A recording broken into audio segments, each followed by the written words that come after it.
Sir, police ફરિયાદ આપના દ્વારા આપવામાં આવી છે. શું આખો મામલો છે? શું સોશિયલ મીડિયાની અંદર પોસ્ટ કરવામાં જી જરૂર, ચોક્કસ આપને જણાવી દઉં તો વડી કચેરીના આદેશ મુજબ અને માનનીય કમિશનર સાહેબ શ્રીને કચેરીના આદેશ મુજબ એક એવો કિસ્સો ધ્યાનમાં આવેલો છે કે રાજદીપસિંહ ડાબી નામક વ્યક્તિ જે છે પોતાનું સોશિયલ મીડિયા એકાઉન્ટ ચલાવે છે અને એ મીડિયા એકાઉન્ટની અંદર દરરોજ એવી પોસ્ટ મૂકવામાં આવે છે કે 2 વ્હીલર અને 4 વ્હીલરના લાયસન્સ ટેસ્ટ આપ્યા વગર મળી રહેશે અને એમાં પણ એમનો પાછો કોન્ટેક્ટ નંબર પણ દર્શાવેલો છે. એટલે એક અત્યંત ગંભીર બાબત છે. સાહેબ, આમાં શું કાર્યવાહી થઈ શકે?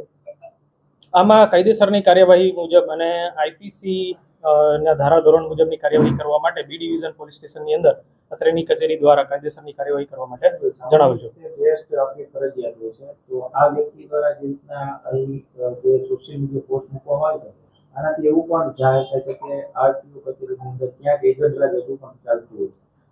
જી ચોક્કસ, જે રીતે એમને પોસ્ટ મૂકી છે કે 2 વ્હીલર અને 4 વ્હીલરના લાયસન્સ ટેસ્ટ આપ્યા વગર મળી રહે તેમ છે, એટલે એના માટે જ બી ડિવિઝન પોલીસ સ્ટેશનની અંદર આપણે તપાસ માટે કાર્યવાહી કરવા માટે જણાવેલ છે. પ્રાથમિક તપાસમાં શું સામે આવ્યું છે? પ્રાથમિક તપાસમાં હજી સુધી આપણાને કોઈ એવી માહિતી પોલીસ સ્ટેશન દ્વારા મળી નથી અને જે રીતે મળશે માહિતી એ રીતે આપને પૂરી પાડવામાં આવશે.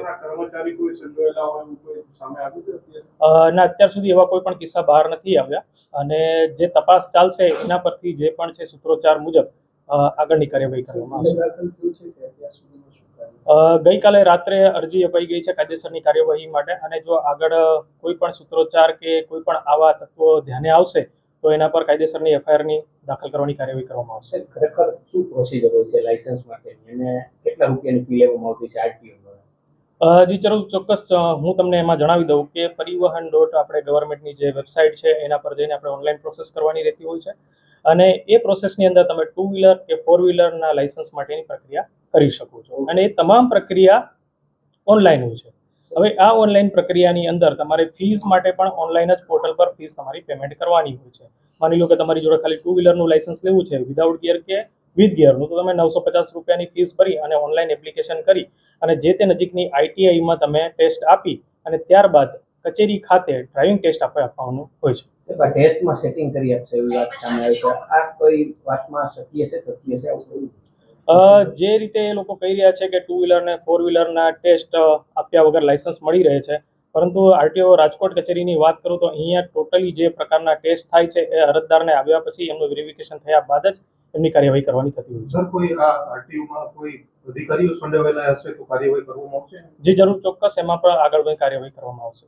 એમની પોસ્ટમાં એવું મૂક્યું છે કે રાજકોટમાં લાયસન્સ કઢાવવું હોય તો 6000 રૂપિયામાં કાઢી આપશું. તો શું અત્યાર સુધીમાં એક પણ લાયસન્સ આવું થયું છે આપની ધ્યાનમાં? તો હવે આપ કઈ દિશામાં તપાસ કરશો? અત્યારેની કચેરીને કોઈ બી માહિતી મળેલી નથી અને આ જે માહિતી મળી છે એના પર કાયદેસરની કાર્યવાહી કરવા માટે જ આપણે આગળના પગલાં લીધા છે. એમાં કોઈ અધિકારીઓ સંડોવાયેલા હશે તમારા નીચે, તો એમની સામે કોઈ પગલાં લેવામાં આવશે? જી જરૂર, ચોક્કસ જે પણ હશે આની અંદર સંડોવાયેલા હશે એમના પર પણ કાર્યવાહી કરવામાં આવશે. સાહેબ, ડ્રાઇવિંગ સ્કૂલ જે છે એ ક્યાંક દાવા કરી રહ્યા છે કે અમે પાસ કરાવડાવી દઈશું, તમે જરાય ચિંતા આવા ડ્રાઇવિંગ સ્કૂલ સામે કઈ પ્રકારના પગલાં?